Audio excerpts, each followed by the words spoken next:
Hey friends, welcome back to my YouTube channel. In this video tutorial, I will show you how to download and install Hogwarts Legacy game from the Epic Games. So here follow the steps.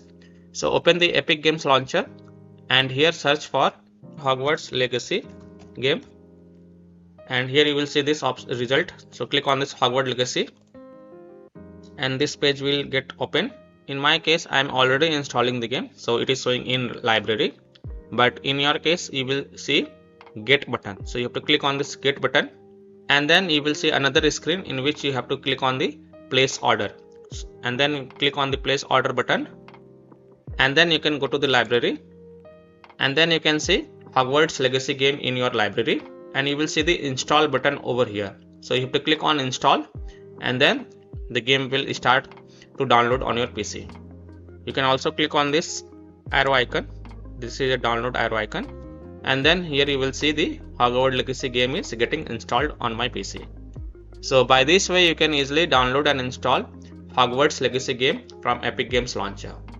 So that's all for this video. If this video helped you, then please like and subscribe to my channel, share this video and hit the bell icon to get the latest updates. Thank you.